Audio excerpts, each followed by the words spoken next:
Welcome to our deep dive into one of the most gripping and pivotal events in modern history, the Siege of Mecca. In November 1979, the holiest site in Islam, the Grand Mosque in Mecca, was seized by armed insurgents, shaking the Muslim world to its core. This shocking event, steeped in politics, religion, and rebellion, not only marked a turning point in Saudi Arabian history, but also sent ripples across the globe. Join us as we uncover the story behind the siege, the motives of the insurgents, the harrowing standoff, and the lasting impact it left on the Middle East and beyond. The Kaaba, a sacred site in Mecca, is the center of the Muslim universe, where Muslims turn in prayer 5 times a day during the annual Hajj. Built by Prophet Ibrahim, the Kaaba was meant to be a sanctuary for prayers, but it has been repeatedly destroyed by cataclysms and floods. The Kaaba was guarded by the Quraysh tribe for centuries before the advent of Islam. In the mid-1700s, Bedouin nomads in Arabia relapsed into pagan practices and encountered Wahhabis, who demanded a return to a pure and harsh faith. In 1802, Wahhabi warriors invaded Karbala, killing around 4,000 citizens. The Egyptians captured Mecca in 1813, but it took 5 years to raze Al Saud's capital city of Diriyah. In the 20th century, few remembered Al Saud and his family lived as exiles in Kuwait. In 1902, a young Al Saud chieftain named Abdulaziz led a raiding party to Riyadh, killing the governor and establishing Saudi rule. News of his victory spread throughout Arabia, forcing conquered tribes to adopt the Wahhabi way of Islam.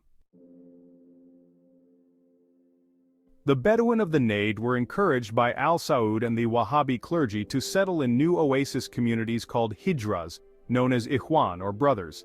The Ikhwans were skilled in warfare and refused to answer greetings from non-Muslims, leading to their eventual conquest of the Arabian Peninsula. Saudi Arabia, once a famine-prone region, gained global prominence and wealth due to its strategic position as the birthplace of Islam. American oil explorers tapped the first oil well in eastern Saudi Arabia in 1938, leading to a lasting alliance between the two countries. Aramco, the Arabian-American oil company, became the monopoly operator of the Saudi oil industry. American oil experts, construction engineers, and military men began pouring into the kingdom, building the first modern roads, power lines, and airfields. However, their presence ran against the core of Wahhabi teachings and was perceived as an affront by many religious luminaries. King Abdulaziz bin Baz signed a fatwa in the 1940s that extended the traditional ban on infidel presence in Mecca and Medina to the entire Arabian Peninsula. The stress on Islamic identity allowed Saudi Arabia to claim a global leadership role, as it was the birthplace of Islam and the only nation where Islamic law still reigned supreme. Under King Faisal, prosperity in Bedouin settlements like Juhayman's former Hijra of Seizure took time to reach. The Saudi National Guard, a Praetorian force of the Saudi regime, existed to protect Al Saud from internal unrest. Juhayman enrolled at the age of 19 and served as a guardsman, operating outside the Ministry of Defense and the normal military chain of command. Juhayman's immediate family, including his brother, made a brilliant career in the Guard. Saudi Arabia's modernization, led by Crown Prince Fahd, was met with outrage from scholars like bin Baz, who believed the earth was flat. Bin Baz used his position as the dean of Medina's Islamic University to launch a missionary movement called Dawah Salafiyya al-Muhtasiba, aiming to revive Wahhabi devotion across the kingdom. The Department of Scientific Research and Guidance in Riyadh held significant power, interpreting Islamic law and delivering fatwas. Juhayman, a leading ulema, was unwilling to accept this contradiction and questioned the foundation of the regime. Saudi Arabia's reliance on Western nations and the increasing number of foreigners made it difficult to reconcile Islam's superiority with the country's dependence on them. Juhayman and his allies believed that the learned ulama had betrayed the faith, siding with a regime they knew to be violating Islamic rules. Former Saudi Army Corporal Juhayman started a covert group of young men from Bedouin origins who moved to Riyadh because of the nation's fast modernization. Adopting shortcut clothes, shunning worldly luxury, and forswearing graven images, they obeyed God's message. Together they ate, slept, prayed and studied Islam in communal-style apartments built at Mecca, Medina, and Riyadh. The Saudi monarchy started reaching out to the American Muslim population, then almost entirely black. Malcolm X left the Nation of Islam for the mainstream Muslim religion as the organization combined Islamic ideas with black racism. Comprising first-generation Muslims, Juhayman's group became close to a Saudi student called Muhammad Abdullah al-Qahtani. Juhayman sneaked his teacher's work over the desert border to Kuwait in 1978. A Kuwaiti Muslim Brotherhood leader there connected him to the local publishing scene. A little press called Dar al-Taliya, which would publish Juhayman's work and pay only for printing, was the lone eager partner. Inspired by the ulama's backing and the beatings they endured in Prince Nayef's prisons, Juhayman's activists came out with a stronger faith. Egypt found a rich field as the movement expanded beyond Saudi Arabia and Kuwait. Demanding a ban on art exhibits and secular cultural events and rigorous separation between women and men, radical Egyptian students and graduates established a network known as Jamaat Islamiyah. After an apocalyptic collision with demonic powers, Saudi Arabian man Juhayman came upon the notion of the Mahdi, a man prophesied by Prophet Muhammad, who would lead the Muslim world and establish an ideal society. Shiite Muslims believe that the Mahdi disappeared to return at the end of the world after having previously surfaced in the 9th century. True Muslims would declare their bay'ah, the religious oath of loyalty, and an army of Mahdi's opponents would be consumed into the gaping land between Medina and Mecca. With 1/3 of the gathered Muslim army damned to eternity, the Christian kingdoms of the globe would deploy a never-seen-before force to Arabia. The Mahdi would next go to Damascus, where the Antichrist would be attacking Muslims. Appearing before the Mahdi, Jesus Christ would take over leadership in the struggle against world evil. Juhayman's organization set out a pilgrimage to Mecca's Grand Mosque in 1978, gathering military gear and seeing dramatic dreams as heavenly signals to mark the advent of the Mahdi. In 1979, the United States dealt with growing unrest in Iran, which had been a supplier of oil to both regimes. The Carter government under Jimmy Carter focused on reducing arms sales to other countries and supporting human rights. This caused more student protests, strikes, and conflicts with police in Iran. The Soviet Union wanted to extend its reach, and this was supported when the United States responded to a coup and the takeover in Afghanistan in 1978. Unrest in Iran increased when Ayatollah Ruhollah Khomeini, a Shiite scholar, went to France and took charge of the Islamic part of the anti-Shah campaign. Unrest in Iran increased when Ayatollah Ruhollah Khomeini, a Shiite scholar, went to France and took charge of the Islamic part of the anti-Shah campaign. After the Shah left Iran, the government broke down. A strong Shiite theocracy then took power in Iran, which threatened Saudi Arabia, where most people are Sunni. This increased tensions between the two branches of Islam and challenged the Saudi royal family's claim to lead all Muslims. The CIA gave some security help to Saudi Arabia but didn't think it was necessary to be very concerned about the country's safety. The Saudi royals wanted to show that the Carter administration was serious about protecting its friends in the area from Khomeini's supporters and the threat from the Soviet Union. On November 4, 1979, student revolutionaries invaded the U.S. Embassy in Tehran and took 66 people hostage. The fall of the American embassy in Iran during the 1979 Hajj caused fear among Saudi royals that Khomeini's drive to export the Islamic Revolution might prompt the Ayatollah to perform a spectacular act in the Grand Mosque. Saudi Arabia quickly sent fuel supplies to Iran to help with their problems. Hundreds of Juhayman's followers from Saudi Arabia and abroad gathered in Mecca, with the Muslim world expecting something special to happen at the turn of the century. Juhayman kept his plan to announce the Mahdi in the Grand Mosque a secret, involving only a small group of people in his planning. People who dreamed about the Mahdi eagerly followed his teachings, thinking that Muhammad Abdullah was the savior and should be recognized with an oath of loyalty at the holy Kaaba. Juhayman ignored Faisal's concerns and insisted that the end of the world was coming and that corruption was everywhere. On the 1st of Muharram, Juhayman, the Imam, talked about the military aspects of the uprising and shared important historical events with the Islamic community. Saeed, the older brother of the claimed Mahdi, presented the uprising's main ideas and highlighted the significance of the Holy Quran and the Sunnah. Muhammad Abdullah, who is thought to be the Mahdi, joined Juhayman in the hall of the Grand Mosque and pledged his loyalty to his brother. Some worshippers seemed truly sure while others were too scared to say anything. Senior leaders gave weapons to regular fighters and new recruits who wanted to join the uprising.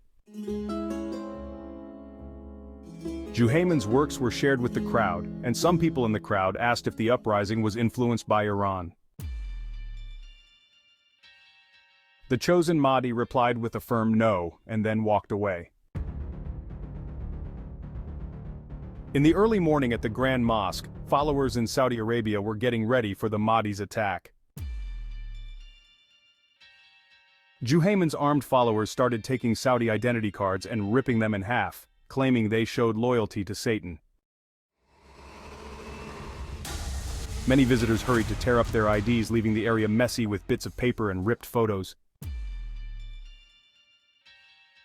On January 8th in the early morning, Mecca cops went to the Grand Mosque because there was a ruckus. Rebels were trying to take prisoners there.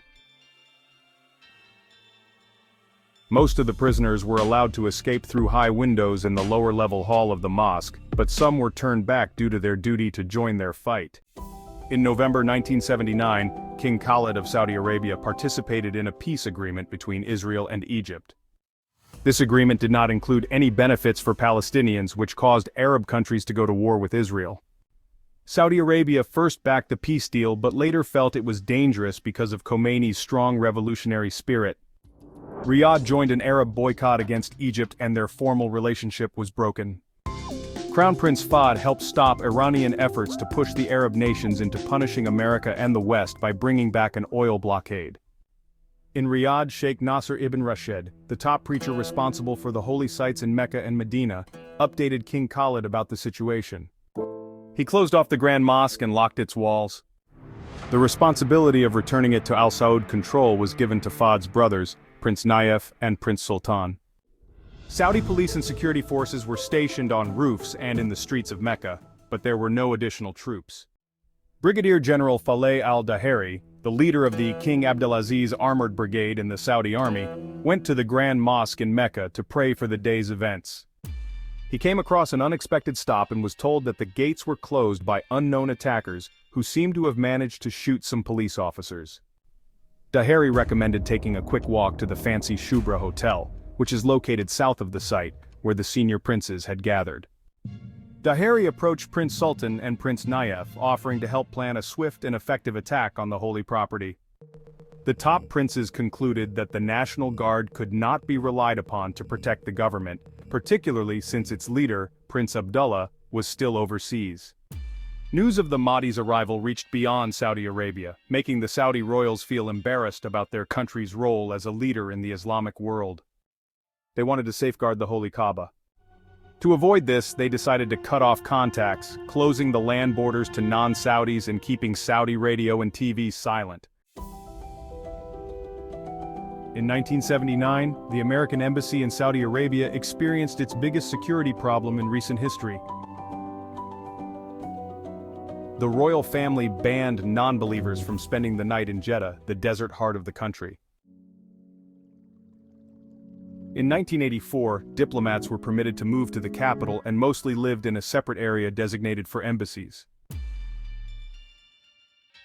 Mark Hambley, a political officer and one of the few Americans who speaks Arabic, got a warning from a Yemeni worker who heard gunfire near the Grand Mosque.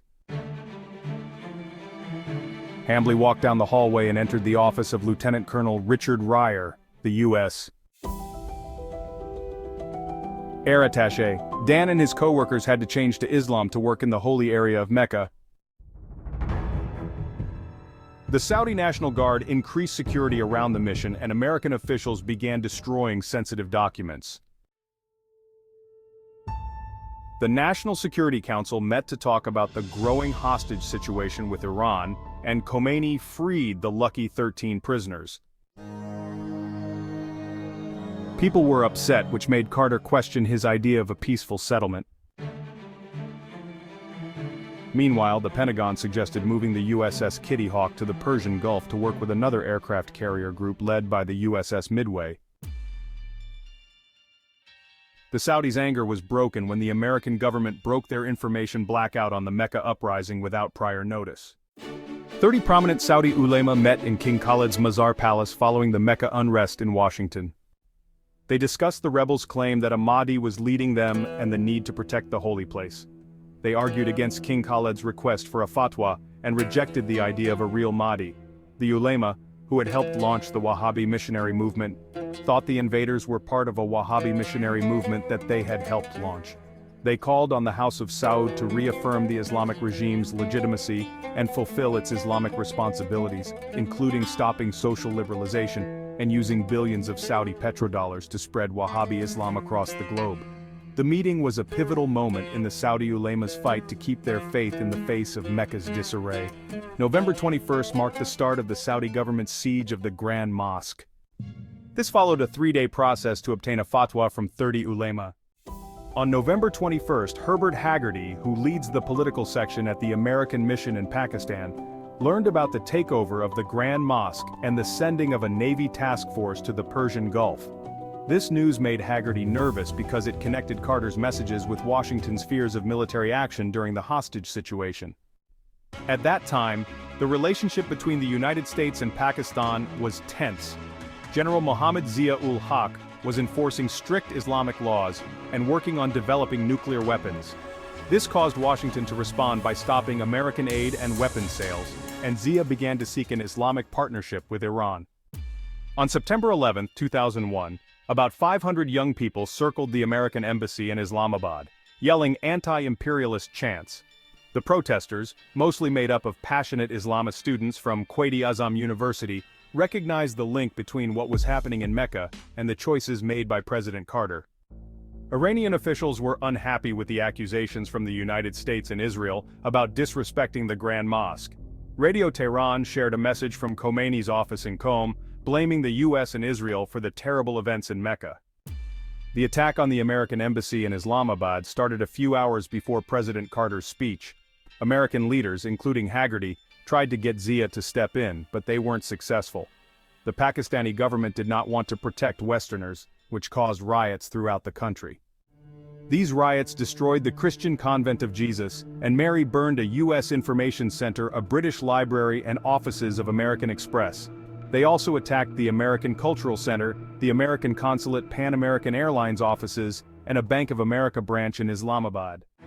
On November 21st, Saudi Crown Prince Fahd faced criticism at the Arab meeting in Tunis because of problems in his country. On November 21st, Saudi Crown Prince Fahd faced criticism at the Arab meeting in Tunis because of problems in his country. Journalists from around the world wanted to learn about the uprising, but Saudi Arabia's visa rules stopped them from seeing it for themselves. Journalists from around the world wanted to learn about the uprising, but Saudi Arabia's visa rules stopped them from seeing it for themselves. Arab leaders suggested that Fahd go home because they were worried that his appearance would show that the rumors were not true. Arab leaders suggested that Fahd go home because they were worried that his appearance would show that the rumors were not true. The full meeting of Arab heads of state was postponed until 9 p.m. The full meeting of Arab heads of state was postponed until 9 p.m. and then until Thursday morning. Ambassador West used official comments and reports from Hambley's helicopter pilot to give Washington more information about events that were important to American interests. Saudi Arabia denied that the United States or Israel were involved in the takeover of the Grand Mosque, but these rejections did not weaken Khomeini's claims. The Sunni and Shiite groups kept backing Khomeini's ideas, and Syria's state radio and TV kept spreading the same claims. In Egypt, the main Sunni Muslim leader, Mohammed Abdelrahman Bisar, asked for immediate action to protect the Grand Mosque. He also called for top Muslim thinkers from around the world to gather near Mecca to figure out a united reaction. The Saudi government tried to disorient Juhayman's men by avoiding damage to the Grand Mosque, but rebel shooters quickly spotted them and fired on them, leaving them in a killing field. Staff Sergeant Mohammed Ayed and another man were shot in the knee as bullets came from all around them. Juhayman's hesitation to shoot at people ended up saving their lives. The House of Saud persisted in their attack, leading the Saudi Army's 6th Paratroop Battalion into the deadly trap of the Grand Mosque. Colonel Nasser al-Homaid ordered an attack on the Marwa Gate, which is a large gate seen as a symbol of sacrifice for Islam and a path to paradise. The troops quietly approached the gate and placed TNT explosives around it without being seen. The rebels set off an explosion that killed Colonel Homaid, Major Usaimi, and Lieutenant Qutaybi, who were taken to an upper room in the mosque. The Mecca problem started when soldiers ran away from the Grand Mosque, leaving behind their dead and hurt friends. The Saudi government claimed they had won, but the information minister said that control wasn't fully achieved yet. The U.S. military training mission said that Saudi troops got onto the first floor of the mosque using M113 armored vehicles. The Mecca affair became a big deal, surprising the United States government with the strong anti-American views in Pakistan and how easily outrageous claims about the United States were accepted. U.S. officials asked Oil Minister Ahmed Zaki Yamani to strongly deny the claims from Iran. At the Arab meeting in Tunis, American officials sought out the Saudi group and passed an urgent personal message to Saudi Foreign Minister Prince Saud al-Faisal. Fridays, called Yawm al-Jum'ah in Arabic, are important days for Muslims. They are times when Muslims receive news and government statements. In the 1970s, radio and TV aired the Mecca sermon live. However, on November 23, 1979, there was no Friday sermon, which surprised millions of Muslims around the world. This caused anger against America, violent protests, and increased issues between the U.S. and Iran. In Bangladesh, 10,000 people shouted "Death to America." Meanwhile, in India, a group from the Indian National Congress held a protest outside the U.S. Embassy. In Hyderabad, Muslim fanatics turned on Hindu neighbors, causing dozens of injuries and a ban.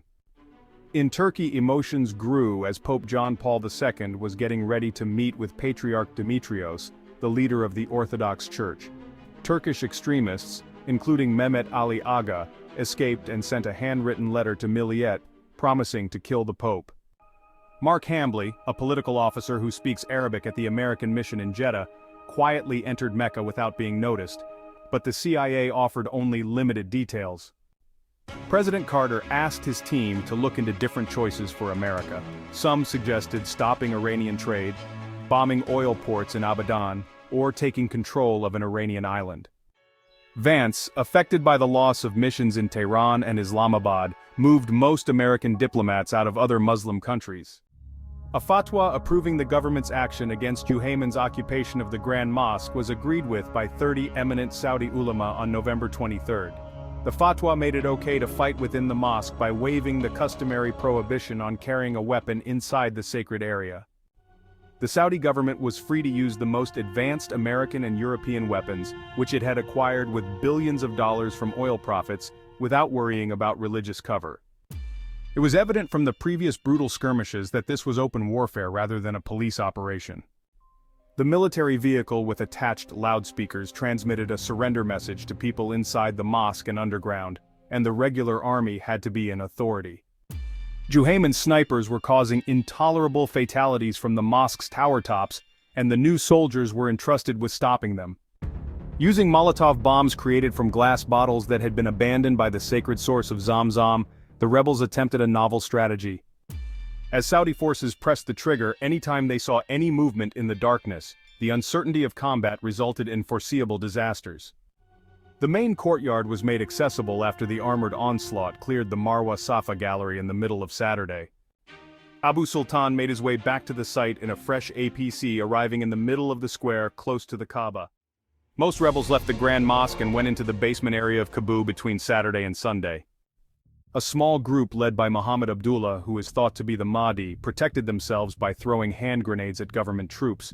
Abdullah's bomb went off, killing him and potentially injuring others. The troops' spirits improved when they took control of the mosque. The few rebels who were left were captured and gave important information.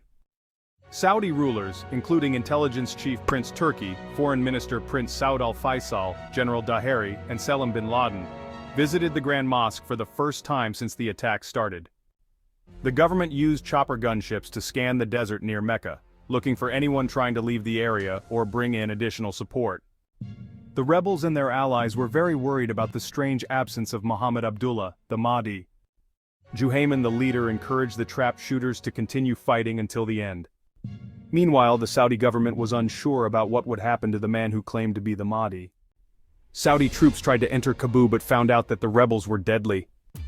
They used M113 armed trucks to go underground through the path used by bin Laden's building teams. The success of the attack motivated Juhayman's followers, who were skilled in using the M113 vehicles. The Grand Mosque seemed calm, and by November 28th, Saudi officials felt safe enough to take pictures during a planned event, praying by the black stone of the Kaaba. Foreign leaders like Italy's Francesco Cossiga and Togo's tyrant Gnassingbé Eyadema praised King Khaled for successfully ending the siege. However, the Grand Mosque stayed a war zone, close to regular followers, and the royal family knew it sat atop a volcano. After a week of intense fighting, the Saudi military needed outside help because more troops were getting hurt or killed. Jordan was the best option to help Al Saud, but the Saudis hesitated to take help from Jordan. In 1979, Emperor Bokassa I arrived in Libya, a landlocked African country, to take Bangui without a single bullet. He planned to copy Muammar Gaddafi's anti-Western statements and set up the operation with Count Alexandre de Moranche, the head of France's spy service. France's leaders believed in using armed power to defend the country's interests, just like the former Emperor Bokassa could confirm. The conservative government of President Valéry Giscard d'Estaing looked down on Carter's focus on morals and was shocked by America's inability to act in Iran. De Moranches had been focused on Saudi Arabia for a long time and had built a friendship with King Faisal and the kings after him. Prince Turki asked de Moranches for help during the Grand Mosque situation, saying that only an all-Islamic group could step in. President Giscard d'Estaing sent a message to King Khaled, expressing France's anger over the disrespect shown to the holy place and offering help. The Shiite population in Saudi Arabia's eastern province felt upset because of government policies and the influence of the Iranian Revolution. Since 1913, the Shiite group had been forced to poor ghettos, leading to natural tragedies. Shiites face discrimination in several ways, such as not getting their fair share of oil money, being left out of high-level jobs in the Saudi government and military, and having their faith views ignored. Juhayman, a Shiite leader, took control in Mecca, which increased religious intensity. This made young radicals think that a revolution similar to Iran's could happen against the Saudi royal family. The weakness of Saudi troops at the Grand Mosque encouraged these rebels to take action in their own cities, starting a new part of the fight against the government they disliked. Saudi security forces were worried that Shiite Iran could use its shared religion to stir up trouble in the eastern province. Iranian radio shows became more intense, calling on Saudi Shiites to rise up against what they described as a tyranny. Anti-American feelings grew in the oil-producing parts of the eastern province, where many of the 40,000 Americans living in Saudi Arabia are located. The Saudi government was alarmed by the signs of Shiite anger in the center of the Saudi oil industry. This could be a bigger problem for the ruling House of Saud than the already serious issues in Mecca.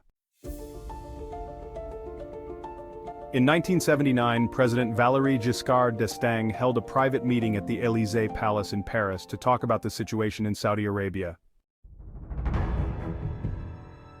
French intelligence and the CIA were aware of the kingdom's problems, and General Navarro cautioned that it was close to collapsing. France was the last chance to save the throne, but the normal army was not suitable for the job.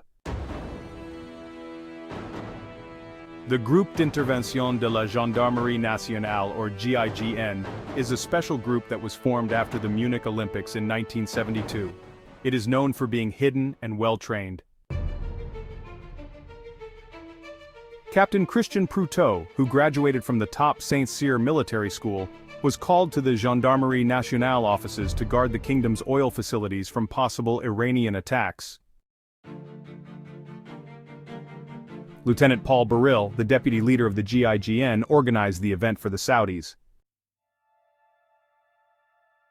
In 1979, 3 Frenchmen, Baril, Wodecki, and Lambert, took a Mystère 20 corporate jet to Saudi Arabia, where they were met by the Saudi General Staff. The team went undercover and they had to give their IDs and military documents to the staff at the French embassy. After his first day in Taif, Beryl realized that the supplies he brought from France were not enough. He made a long wish list and called Prutot, who ordered more flak jackets, grenades, sniper weapons, radios for the field, night vision goggles, and gas masks. The French wanted to take control of the lower halls of the Grand Mosque in Saudi Arabia. However, Ambassador West warned that this would harm the military, disrupt oil production and shipping, and could cause the Saudi government to collapse. The lesson from Iran was understood, and there were no protests. On November 29th, the last fight broke out in Qatif, a key Shiite area where the National Guard first pulled back to the edges of the town. The Saudi Shiite protests were mostly stopped, resulting in the deaths of almost 20 protesters and soldiers, and many Shiite towns were damaged. The younger Shiite rebels understood they couldn't compete with the National Guard. As a result, the police and the National Guard blocked roads, cutting off the Shiite area from important oil facilities. Prince Ahmed talked with Shiite leaders, business people, and moderate religious figures about job chances and community services in places like Qatif. The House of Saud couldn't seek revenge because they were still facing another security problem: Juhayman's armed followers. On December 2, 1979, a French Caravelle jet landed in Saudi Arabia, bringing only 300 kilograms of poisonous chemical CB, gas masks, hand grenades, gas dispersers, and 150 flak jackets. Captain Prutot, the GIGN leader, decided not to tell the pilots about the cargo because he was worried they might be afraid to fly with dangerous chemicals. The French troops managed to steal hand grenades from the plane as a backup plan. Beryl briefly sneaked into the Holy City and the Grand Mosque before the attack started. France only gave advice during the Mecca event and did not have any troops fighting in Saudi Arabia. Workers started making holes in the Grand Mosque's floor to link the surface with the underground tunnels. Rebels led by Juhayman had a clear shot at the workers above, causing several deaths and blood on the ground. Saudi troops shot at explosive barrels, creating a series of explosions that surprised the rebels stuck below. The attack teams followed up their first use of chemical agents with tear gas and grenades, which briefly stopped the rebels. As the French poisons lost their effect, Juhayman's men withdrew into the Kabu to prepare for their last fight against the corrupt followers of al-Saud. On December 4, 1979, the two main armed units shut the circle under the Kabu and met up in the King Abdulaziz Gate area.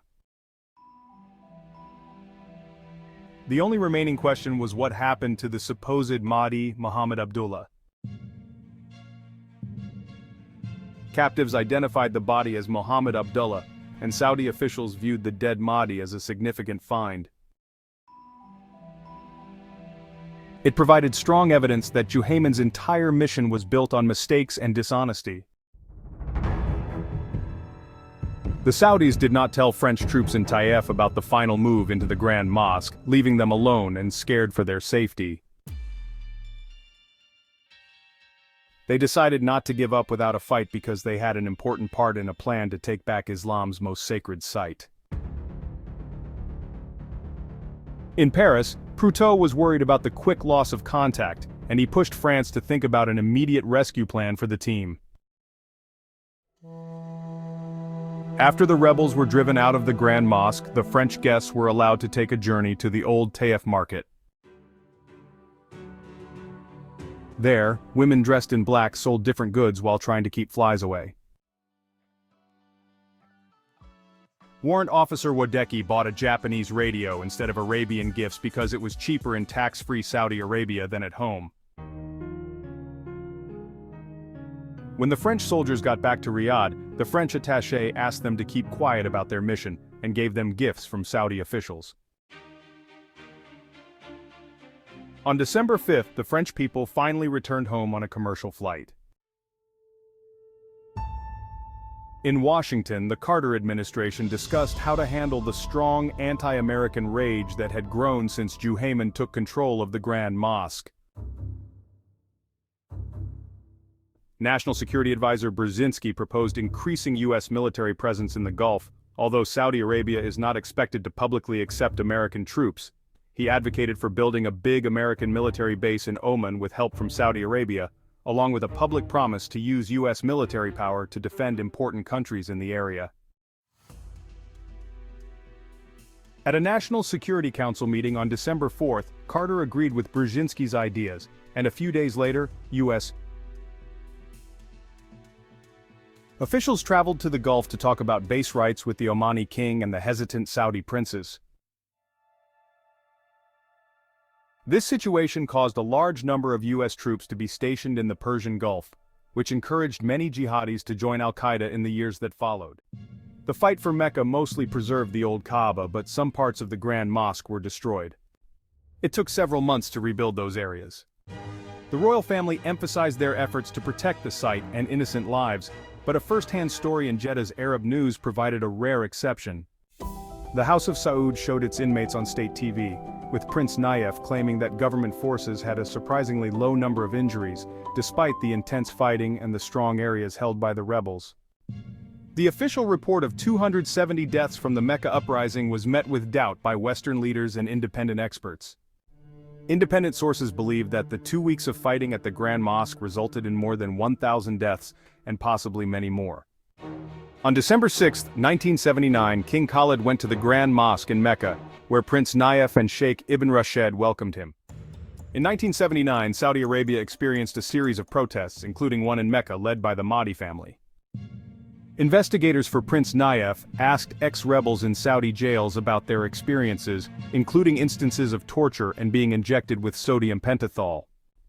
People thought that the movement was larger than just the group that attacked the shrine. Saudi border guards received a message from Kuwait that showed Kuwait's support for the Mahdi. In December, Prince Nayef ordered more arrests to target Juhayman's supporters and non-Saudi individuals. Even though the two groups of inmates both disliked the government, they did not get along with each other. Senior Saudi princes started to realize how much backing Juhayman's cause had from important Wahhabi leaders. They aimed to keep U.S. support by framing the Mecca uprising as a Cold War event, suggesting that Juhayman was working for Moscow. They claimed Juhayman was a fired government employee who had been publicly whipped for drinking.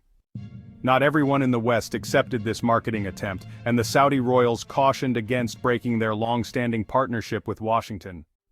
In late 1979, Soviet officials in Moscow felt confident because of the conflict between the United States and Iran. Iran was opposing imperialism and trying to strengthen its power in the area. The loss of Iran and the attack on the American base in Pakistan showed just how strong anti-American feelings are in that area. Moscow was pleased by the attack on the Saudi Arabian embassy in Pakistan, and the violence in Mecca and the Shiite areas of Saudi Arabia. This was because the Saudis were supporting anti-communist efforts in Afghanistan with weapons and money. The Kremlin became more worried about Afghan President Hafizullah Amin, who was too tough and showed a lack of respect for Islam in fighting against the Taliban. President Carter's choice to send the USS Kitty Hawk battle group to the Persian Gulf on November 20th shocked the generals. On December 25, 1979, the Soviet army attacked Afghanistan, removing Amin from power and placing Afghan communist Babrak Karmal in charge. The Carter Doctrine, which offered protection to Gulf friends such as Saudi Arabia, became more appealing to those countries. In 1980, Saudi Arabia's top religious leaders met to talk about the Mecca uprising and what would happen to Juhayman and other armed rebels taken from the Grand Mosque. The House of Saud, led by bin Baz, was viewed as the main defense against Soviet communism and Shiite beliefs from Iran. Juhayman was found guilty of a serious crime against Islam and was publicly killed. The King of Saudi Arabia gave Prince Nayef a list of 63 prisoners and ordered him to execute those named on it. Most adult male rebels were secretly executed. After King Khalid made his promise, Saudi Arabia started to limit certain freedoms to keep people loyal and avoid another uprising. This resulted in a new group of al-Qaeda followers being influenced and trained. Western policymakers ignored the Mecca uprising because they were more concerned about the Soviet danger and Iran. After the Mecca uprising, bin Laden, a devoted Saudi citizen, supported Juhayman and the rebels. He criticized the Saudi government and the religious leaders who backed the military action. In 1979, bin Laden and his brother Marus had a run-in with the law and were reportedly arrested on suspicion of being part of Juhayman's group. After separating from the Saudi government, bin Laden kept repeating Juhayman's criticisms of the royal family. This included issues like having non-Muslims in Saudi Arabia, banks that break Islamic rules against charging interest, and the royal family's relationships with Christian countries. Juhayman's international group brought together Saudi terrorists with strong Wahhabi beliefs and Egyptian extremists with planning skills. This created a dangerous network that has caused violence around the world. Juhayman's works have been very popular in Egypt, and many of his close associates became part of al-Qaeda after going to Afghanistan in the late 1980s. The Saudi government has been reluctant to talk about the Mecca uprising of 1979 because it's a sensitive topic. The book Death to Heresy was banned in 1980, and important Saudi leaders are still in their roles. In 1980, the French magazine Le Point claimed that French soldiers fought against Juhayman's group at the holy site in Mecca. However, in 1984, Captain Barrel's diaries mentioned his experiences in battle, which raised doubts. French security expert Jean-Jacques Barril was pushed out of government service in 1983 and rented his skills to Third World regimes, including the ousted Emir of Qatar and the Hutu state in Rwanda. American officials like Dan the helicopter pilot and Mark Hambley were freed because of the chaos in the Islamic world in 1979 and the inability to get the prisoners released. Most of Juhayman's allies were executed in Saudi Arabia, but many people who sympathized with him were set free after being in jail for up to 10 years. The Siege of Mecca was more than just a dramatic standoff. It was a defining moment that reshaped the political, religious, and social landscape of the Middle East. It revealed deep tensions within the region and underscored the powerful intersection of faith and power. As we reflect on this historical event, it serves as a reminder of the complexities of history and the lasting consequences of ideological conflict.